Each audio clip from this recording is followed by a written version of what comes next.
Well my friends, আজ আরেকটা venous ulcer following varicose veins. আমরা অনেক কেস দেখিয়েছি due to varicosity of the veins.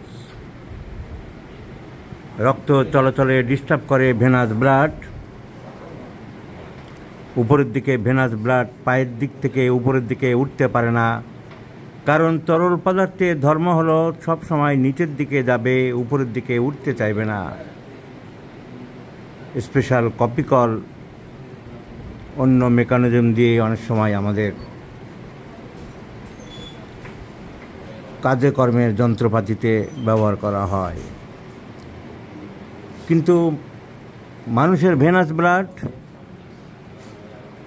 উঠতে পারে না, আটকে যায়। ভেন ভাল্বগুলো খারাপ হয়ে গেলে রক্ত স্ট্যাগনেন্ট হয়ে যায়, জমে যেতে থাকে, আলসার মতন হয়ে যায়, ওখানে কালো হয়ে যায়, ব্ল্যাকিশ ডিসকালারেশন হয়ে যায়, চুলকাতে থাকে, একজিমার মতন হয়ে যায়, ভেনাস একজিমা বলা হয়।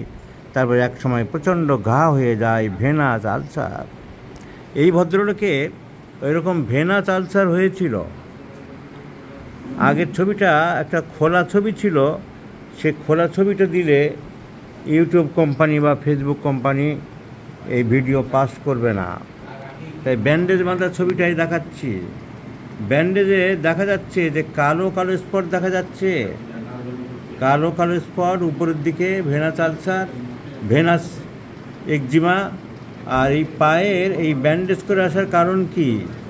কারণ ঘা, দগদগে ঘা।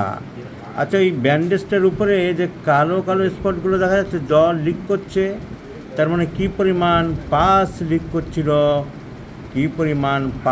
করছিল, গ্রাফাইটিসের মতন চটচটে রস সমানে বেরোচ্ছিল। তার মানে it was a very bad case of maltreated case of venous ulcer. এই ভেনাস আলসার হোমিওপ্যাথিক ওষুধে আমরা অনেক সারাচ্ছি। ওনাকেও একবারের ওষুধে, মাত্র 1-2 বারের ওষুধে আমরা অনেক ইমপ্রুভ করে দিয়েছি। তার আগে উনি অনেক অ্যালোপ্যাথিক চিকিৎসা করেছেন, অনেক হোমিওপ্যাথিক চিকিৎসা করেছেন। হোমিওপ্যাথিক ডাক্তার অনেকেই দেখেছে, কিন্তু কাজের কাজ কিচ্ছু হলো না। মেট্রোপলিটনে পড়ায় আমাদেরই জানাশোনা জুনিয়র ডাক্তার রবি দত্তের কাছে অনেক দিন দেখিয়েছিল, ও হাত তুলে সারেন্ডার করেছিল যে আমি আর সারাতে পারবো না, according to version of the patient. এছাড়া আরও অনেক দেখিয়েছিল, কিছুই সুবিধা হলো না। বাইরে গিয়েছিল অ্যালোপ্যাথিতে। কোথায় গিয়েছিলেন? সিএমসি ভেলোরে গিয়েছিল, তা ওষুধপত্র খেয়ে। কিন্তু এই যে ব্যান্ডেজের ছবি, আর একবারই ওষুধ দিয়েছিলাম 2 বার আর্সেনিক অ্যালবা, 1, 2, 3, 4, পরের বারে 5, 6, 7, 8। যারা বলে যে ভালো কেস দেখতে চায় না, দেখতে পায় না, সাকসেস কেস দেখতে পায় না, ফলো আপ দেখায় না, তাদের জন্য এই কেসটার ফলো আপ দেখালাম। এই যে গলগল করে পুজ বেরোচ্ছিল যে ভেনাস আলসার, আজকে দেখব সম্পূর্ণ সুস্থ হয়ে গেছে। ভদ্রলোকের ভেনাস আলসার আর নেই, আর গপ গপ করে সেই রস বেরোচ্ছে না, পা অনেক শুকিয়ে গেছে। আমাদের কথার কোনো দাম কি?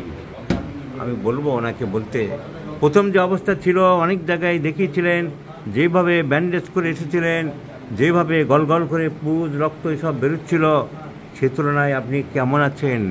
ওষুধকে কি বুঝলেন? আপনার বক্তব্য জানান। আমি প্রথমবার ডাক্তারবাবুর থেকে ওষুধ নেওয়াতে তার 80% আমার ইমপ্রুভ হয়ে গেছে, সেকেন্ডবার নেওয়াতে আরও বেশি ইমপ্রুভ হয়েছে। আপনি স্যাটিসফাইড? আগে এত যে চিকিৎসা করেছিলেন তাতে খুব একটা আশাতীত রেজাল্ট পাচ্ছিলেন না। So this is another success of homoeopathy, and by single medicine with dynamic potency, with less frequent, less repetition. So this is another success of homeopathy in venous ulcer, my friends.